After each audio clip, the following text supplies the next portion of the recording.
Bonjour, je m'appelle Randall Alberts, premier vice-président et responsable de la distribution dans l'Est du Canada pour Gestion mondiale d'actifs CI. Et j'aimerais prendre quelques minutes pour discuter de l'aperçu du secteur des FNB au Canada. Les FNB ont connu une croissance importante en matière de popularité et d'attention au cours des dernières années.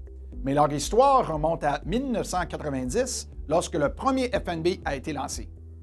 Le premier FNB a été coté au Canada à la Bourse de Toronto et s'appelait les unités de participation à l'indice TSX 35, ou en anglais Toronto 35 Index Participation Units, ou TIPS, la symbole du FNB. Les FNB ont évolué au fil du temps, passant de ce simple fonds qui suivent les 35 plus grandes compagnies du TSX à des produits plus complexes comme les FNB basés sur les produits dérivés et les crypto-monnaies. Tout au long de l'évolution des FNB, le Canada a été une source d'innovation en lançant les premières FNB à revenu fixe, à Bitcoin et à options. Il y a déjà plus de 40 émetteurs de FNB et plus de 1300 FNB négociés à la Bourse de Toronto et à le NEO Exchange. Cette véritable explosion de produits et d'émetteurs s'est accompagnée de nouvelles idées et de stratégies qui ont façonné le secteur. L'histoire des FNB a commencé avec des stratégies passives qui suivent des indices simples pondérés en fonction de la capitalisation boursière, comme le S&P 500 ou l'indice composé TSX. Ensuite, les FNB à bêta intelligents ont été une source de stratégies d'investissement nouvelles et uniques. Ces fonds à bêta intelligents utilisent des stratégies basées sur des règles qui visent à fournir des meilleurs rendements grâce à des filtres ou les facteurs de sélection soigneusement choisis. Par exemple, une stratégie peut cibler des sociétés sous-évaluées en sélectionnant celles qui ont un ratio coût-bénéfice plus bas, créant ainsi une stratégie d'investissement axée sur la valeur. Une autre tendance du secteur a été la création des FNB gérés activement.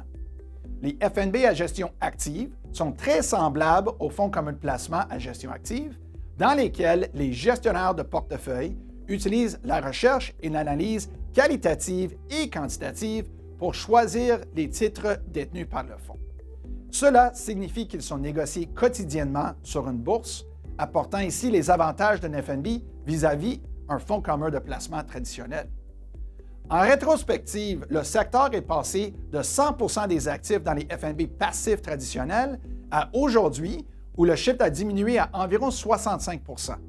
Le bêta intelligent représente environ 20 % du marché et les FNB actifs représentent un autre 15 % du marché.